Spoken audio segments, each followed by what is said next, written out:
Hey, California. This is from Alabama, from a state that watches your state every single night in the news. I just got through watching where everybody in your state was in a town hall saying they didn't feel safe. And we live in the country out here in Alabama, and I can just go ahead and tell you, if you are figuring out or trying to wonder why, what has happened to our state? Why is the crime out of control? Why are homeless people everywhere? Why is everything seem to be coming apart at the seams? Well, I'm going to give you an epiphany, an answer to your question. You voted for it. You 100% voted for all the corruption that's going on, all the crime. You voted for it. That's why your state is in the state it's in. And I can tell you, people make fun of Alabama, but I can tell you what we don't have. We don't have rampant crime. Because if you do something wrong around here, you're going to be probably greeted with a SWAT team or a bunch of good old boys or a bunch of police that's not going to put up with your foolishness. They're not going to tolerate any of your nonsense. And there's going to be people that are going to be stepping in, even if it's the cops or not. We have problems, but not those kind of problems.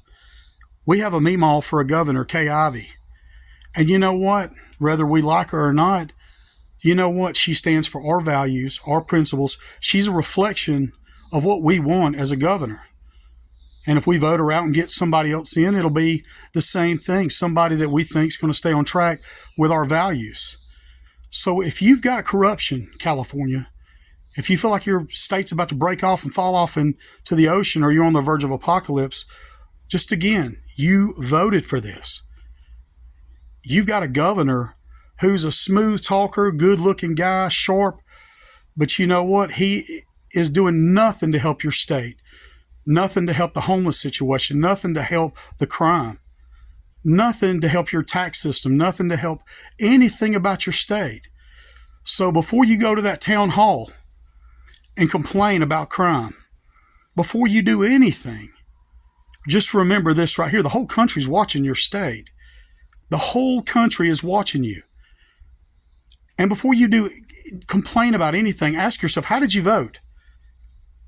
Did you vote for this mess? Did you vote for your leaders? Did you vote for all your mess? It seems, and I know there's great people in California, and I know you get in the suburbs and the rural areas. There's wonderful California. We root for those people that are normal Americans. But your politicians are horrible. And see, down here in Alabama, despite what you think, let me tell you something. We don't have those issues. And we also live in the Bible Belt. And you know what? Most of us still have faith in Jesus Christ, in faith in the good Lord. And you know what? None of us are perfect.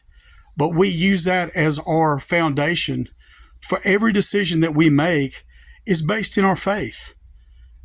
And you know what? You can't have a country without faith. You can't have a state without faith. You can't have a community without faith. And I really hope that a lot of you might see this and just, you know what, before you go to those town halls, go to your neighbor and say, this is enough. We've had enough. Kick these people out. California, I know, is beautiful, but it's right now it's just sad. And I watch it every night on the news. So with all the love from Alabama to California, look in the mirror, make the change that you need to make, but let it start in your local communities. And you know what? I'm a big Trump guy. You know what? That might just blow y'all's mind. But you know what? Most of us are. And we live in peace, and we don't worry about going down the street. We don't worry about the stuff y'all worry about. You can love Trump or hate him, but you know what? He did a pretty daggum good job with the economy, with putting America first, with our allies and our adversaries. He did a fantastic job. So think about it. And you know what? Remember, you can't have anything without faith. And you see, my flag, I got an American flag, but you know what? It's a Jesus flag. It's a Jesus American flag that hangs off my porch. Because you know what? I know you can't have an America unless you have Jesus. God love you, California. We're rooting for you. But you know what? It's your battle. It's your fight. Who you vote for is on you. God bless.